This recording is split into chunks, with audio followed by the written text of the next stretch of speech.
Niddah Daf Nun, we're continuing with the theme that it's possible to have A without B, but it's impossible to have B without A. And this takes us on a wild journey through Shas. Says the Mishnah, if you are able to be a Dayan, be on a Bezdin, then certainly you could testify Eidos. But just because you could testify Eidos doesn't necessarily mean you could be on a Bezdin. This goes according to Rameir, who's actually Mechulek on Rabbi Yochanan. Rameir holds that a person who's blind in one eye could testify, but he can't be a Dayan.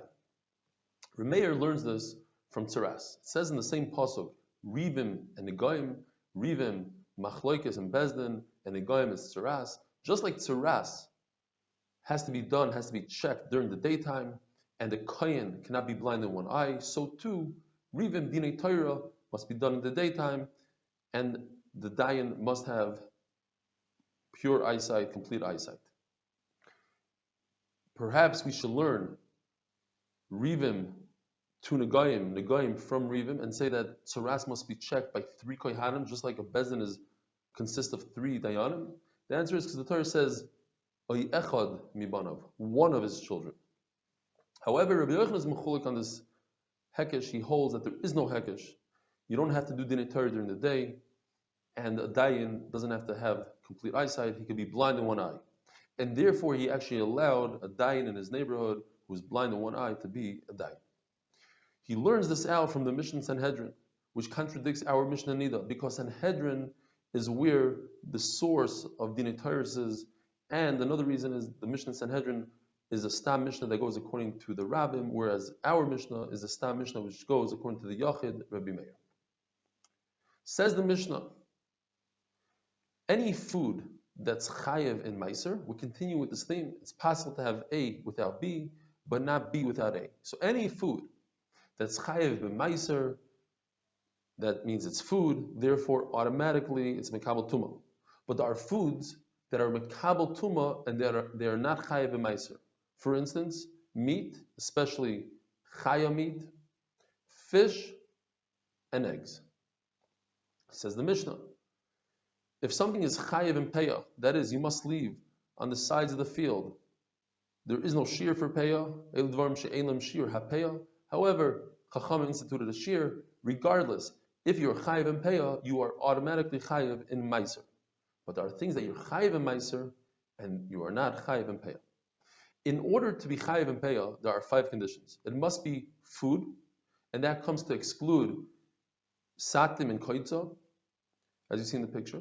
It must be something that you protect, that comes to exclude hefker. It must be something that grows from the ground to exclude mushrooms. It must be something that you harvest at one time, and not figs that it takes many days or weeks to reap all the fruit. And finally, it must be something that lasts for a long time, and that comes to exclude almost all vegetables, which perish pretty quickly.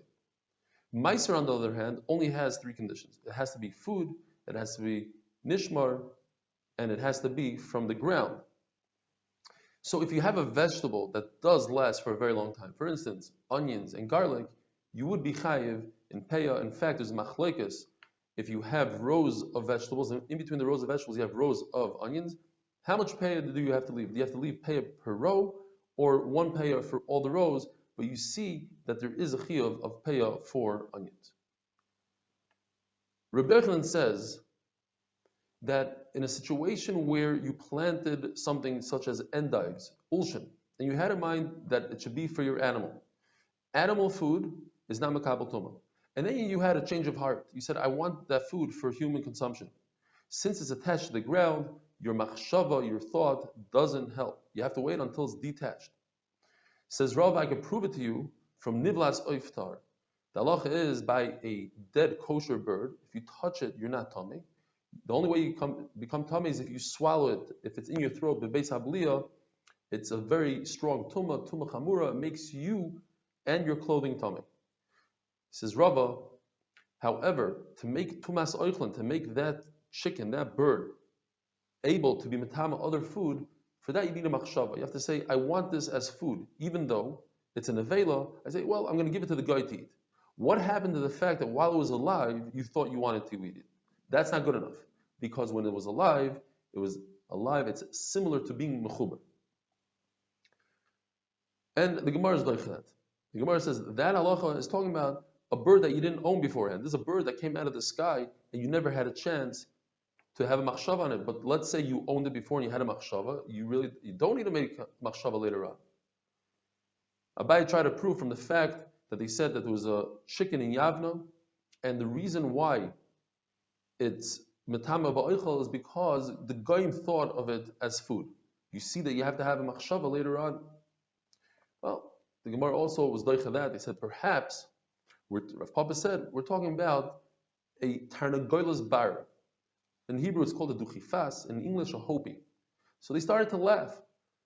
A hopi is a non-kosher animal. Of course, it's not metama, bebeis abliya. Says Abaya, if somebody who chashav says something, don't laugh. Let's try to understand what he's saying.